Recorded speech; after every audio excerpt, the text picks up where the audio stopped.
Senhoras e senhores, muito bom dia. Desta feita, estamos entrevistando o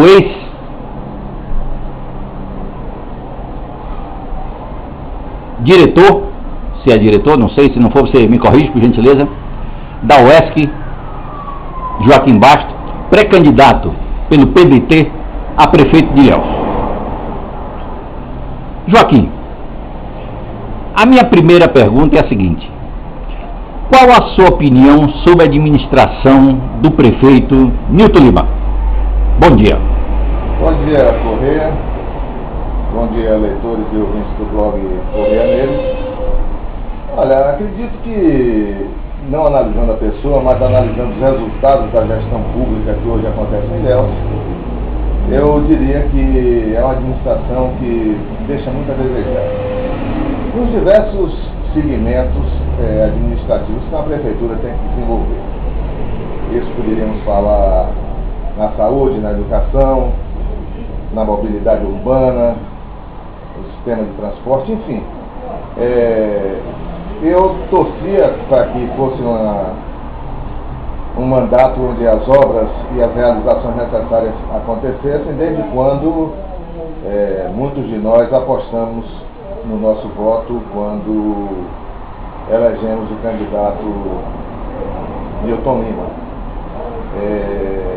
Eu, naquela oportunidade da eleição, dei o meu voto ao professor Sônia Nazaré de Andrade, por entender que seria uma pessoa melhor preparada, melhor qualificada, melhor relacionada para tal. Mas o povo entendeu que o nome seria de Nilton, e a partir do momento que ele foi eleito, obviamente, passamos a apostar na realização das ações necessárias para desenvolver e principalmente recuperar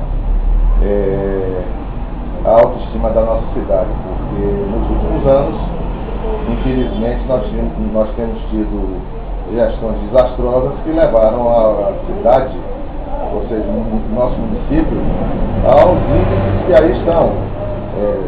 Quando comparamos o município de Ilhéus com outros municípios do estado da Bahia, percebemos que na maioria dos indicadores ficamos bem atrás do município de Itabuna. Isso não é bom, porque Ilhéus sempre foi um município de destaque dentro do cenário baiano. Então acredito eu que, pelo tempo que lhe resta, não será possível que ações concretas venham a ser realizadas. Nós sabemos que período de eleição é muito comum que aquelas ações de oba-oba aconteçam para tentar mascarar o que não foi feito. E isso não é bom. Não é bom porque o povo, por vezes, por falta de discernimento ou por falta até de preparo, enxerga numa pintura de meio fio, numa melhora na coleta de lixo, que são coisas que devem estar sempre presentes, porque a cidade tem que estar sempre limpa, tem que estar sempre arrumada, principalmente para receber pessoas que vêm de fora, que passam essa imagem quando vão embora daqui, e acima de tudo para que nós que somos moradores, nós que somos contribuintes, e pagamos todos os nossos impostos no município, tenhamos um retorno dos serviços que a prefeitura tem que prestar, obviamente com qualidade e, acima de tudo, com a presteza necessária para que a população se sinta feliz. Pré-candidato a prefeito de Ilhéus, Joaquim Basto. O senhor bem sabe que existe um órgão no governo encarregado de fiscalizar todas as contas das prefeituras. Qual a sua opinião a respeito dessas pessoas que analisam essas contas das prefeituras de um modo geral? São pessoas altamente competentes e capacitadas para isso? Veja você, eu fui reitor da Universidade Estadual de Santa Cruz, que é uma instituição pública, onde as nossas contas são aprovadas pelo Tribunal de Contas do Estado da Bahia. As universidades federais têm as suas contas aprovadas pelo Tribunal de Contas da União. Infelizmente, as contas das prefeituras, elas passam inicialmente pelo crivo da Câmara Municipal.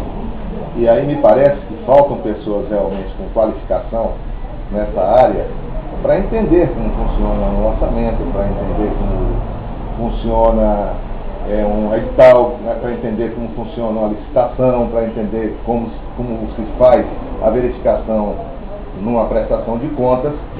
E no momento que a Câmara faz essa aprovação, obviamente que o Tribunal de Contas dos Municípios, que é um órgão que tem realmente pessoas de qualidade, mas tem que analisar a conta de 417 municípios, nem sempre o faz com a devida profundidade.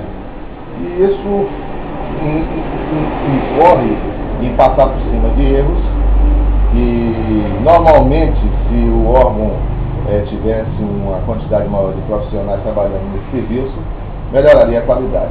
Então, nós sabemos que muitos itens são feitos por amostragem, e isso nos remete a uma possibilidade de erro considerável.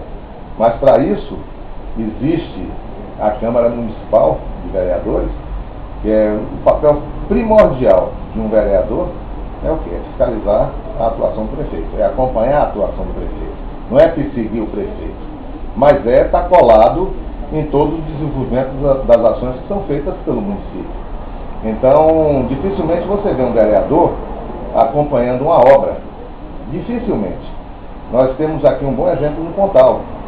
Tem aproximadamente 6 meses que um serviço se arrasta, que ninguém até hoje disse para a população qual é a empresa que ganhou aquela licitação, quanto foi o valor da obra, até para que o povo possa fazer uma avaliação também do que o município gasta. Então nós temos aqui um serviço que está emperrado há aproximadamente 6 meses, esgoto a céu aberto, onde a prefeitura não exerce o seu poder de fiscalização, que é o seu poder de polícia, para saber, inclusive, quem canalizou o esgoto na tubulação de água pluvial. Então junta uma série de fatores. E isso realmente nos preocupa. Eu acho que a Câmara de Vereadores deveria tentar criar uma estrutura de fiscalização na prestação de contas, mesmo que para isso ela tivesse que contratar uma auditoria especializada. Os recursos que a Câmara tem são vultosos. E entendo eu que se todo mês tivesse a disponibilidade de uma parcela desses recursos para no final do exercício contratar uma empresa para fazer a auditoria das contas da prefeitura, essas contas iriam muito mais esclarecidas, iriam muito mais com qualidade do que o que nós ouvimos. Sabemos que em momentos anteriores existiam vereadores que tinham para Salvador fiscalizar a prestação de contas do próprio tribunal. Mas o papel do tribunal termina sendo, encontrou irregularidades, ele sugere a não aprovação e, a depender da irregularidade, isso vai remetido para o Ministério Público para a abertura de um inquérito ou de um processo que venha apurar realmente os fatos que estão sendo relatados ali pelo tribunal.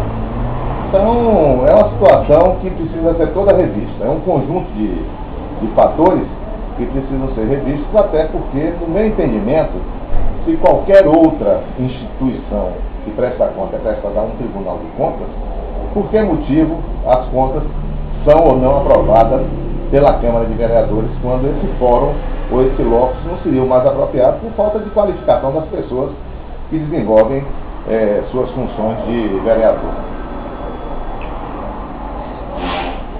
Joaquim, por que o senhor acha que a população de Ilhéus deve escolher o senhor para ser o futuro prefeito desta cidade?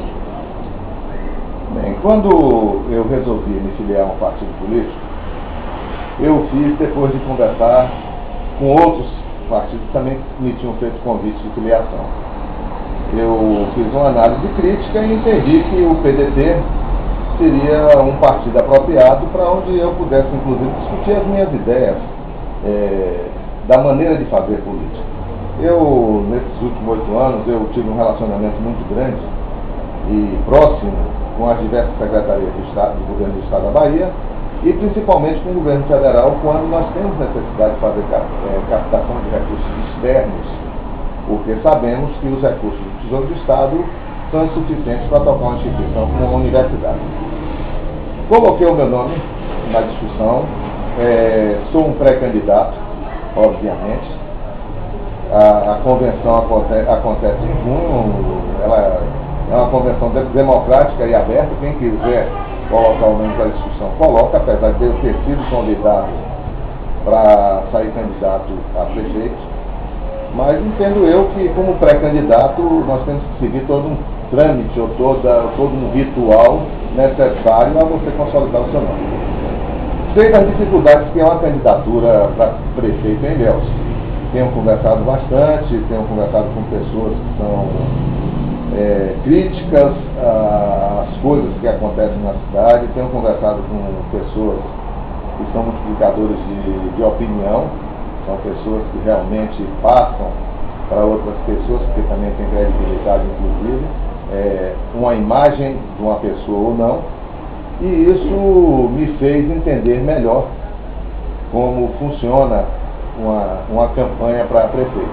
Eu tenho dito sempre às pessoas que conversam que a nossa campanha é uma campanha com o pé no chão, sem dinheiro, até porque eu vou continuar apostando, e eu não acredito quando dizem que o povo vende voto. O voto não é para ser vendido, o voto é o direito e talvez a melhor arma que o eleitor tem para fazer uma avaliação das pessoas que estão se postulando representá-lo, mas sei que muito disso que eu tenho falado, muito disso que eu tenho dito, na prática ocorre de forma diferente. Mas eu também tenho aproveitado para dizer às pessoas que no momento que ele for abordado por um político que seja pré-candidato a qualquer cargo público eletivo, que ele diga de maneira muito clara para a pessoa que tome vergonha na cara e que não vá propor comprar seu voto. Porque voto não é para ser vendido. Voto é uma questão de consciência e voto tem consequência. Então o voto não é para ser comercializado. Então essa conversa que existe, se vende voto por receita médica, por conta de luz, por conta de água, por telha, por cimento, por areia, enfim, por emprego para familiares ou para pessoas amigas, eu vou continuar apostando que isso não é verdade e que isso não pode acontecer dentro da gestão pública. Porque no momento que esse tipo de relação passa a existir, primeiro, a sua credibilidade também deixa de existir. E segundo, você se torna uma pessoa totalmente comprometida e que, por consequência, não vai conseguir implementar nem fazer as ações que você imagina que o município tem necessidade. Senhor Joaquim, como o senhor classifica a Câmara de Vereadores de Ilhéus, que durante 5 anos vem aprovando as contas do prefeito Nilton Lima, contas essas que durante 5 anos foram rejeitadas pelo Tribunal de Contas da União? Bem, isso nos remete para a resposta anterior, para dizer que realmente não há o preparo adequado dessas pessoas de fazer uma avaliação contábil. Nós sabemos que o orçamento ele é um documento de ficção, onde existem as propostas de realização de ações e as possibilidades de recebimento de receita para o ano subsequente. Quando você tem a liberação das cotas de recursos, você na realidade passa a estar apto a fazer a despesa, porque você só pode fazer despesa no serviço público depois que você tem o recurso disponibilizado. Você não pode comprar fiado para pagar se o recurso sair. Você não pode mandar fazer um serviço sem ter o recurso que vai pagar a realização daquele serviço. Então, eu entendo que não há um preparo adequado dessas pessoas. E por outro lado, eu sempre tenho batido, inclusive discutir isso em alguns momentos na universidade. A universidade poderia, inclusive, pensar em ter um curso de qualificação de gestão pública, entendeu? Um curso dirigido para vereadores, para prefeitos, para secretários. Entretanto, em 2 momentos que se tentou implementar, não houve a ressonância necessária para que esse curso acontecesse. Nós precisamos fazer um convencimento, são 80 municípios que estão no entorno da universidade, fazer um convencimento nessas 80 prefeituras para que houvesse a preparação realmente dos seus quadros. Porque no momento que a pessoa sabe que dentro do processo de licitação, por exemplo, ele tem que seguir todo um rito, o edital tem que estar publicado por tantos dias, tem que ser pré-estabelecido de maneira muito clara, todos os itens que vão ser de obrigação da empresa que vem a ganhar a contenda, tem que realizar. Você não pode depois exigir que essa empresa cumpra religiosamente todas as necessidades do processo. Nós sabemos que algumas licitações que acontecem, elas acontecem de forma que não estão contextualmente amarradas. E isso cria as possibilidades do não cumprimento das ações que são necessárias. Uma outra coisa que, a meu ver, precisa ter é que no momento que você tem uma licitação acontecendo na prefeitura, que é feita pela equipe da prefeitura, a comissão de licitação é da prefeitura, a prefeitura deveria convidar pelo menos 3, 4 pessoas de outras entidades, por exemplo, uma pessoa da universidade, uma pessoa da Associação Comercial de Ilhéus, ou da CDL, uma pessoa de uma outra entidade, para participarem acompanhando, não que tenham o poder de estar discutindo, mas de acompanhando para ver a lisura desse processo de licitação. Isso, de certa forma, iria fazer com que as pessoas que desenvolvem esse processo de licitação passassem a ter muito mais cuidado, desde quando elas sabem que elas vão estar sendo avaliadas. Então isso fica muito claro, Correia, quando você coloca essa pergunta de maneira tão objetiva, de que falta realmente aos nossos queridos vereadores a qualificação apropriada para fazer uma avaliação, uma prestação de contas. Então isso precisa ser mudado radicalmente para que o processo, inclusive, venha dar segurança ao prefeito. Porque o prefeito tem todo um corpo de secretariado fazendo despesa. E que nem sempre ele tem a capacidade também de acompanhar todo esse mecanismo de despesas que existem dentro da prefeitura. Então, no momento que você tem uma Câmara fazendo uma verificação de prestação de contas de forma muito rigorosa, isso ajuda o prefeito a não ter, ou não cair naquelas possibilidades de erro, de coisas que venham realmente depois a colocar em situações constrangedoras.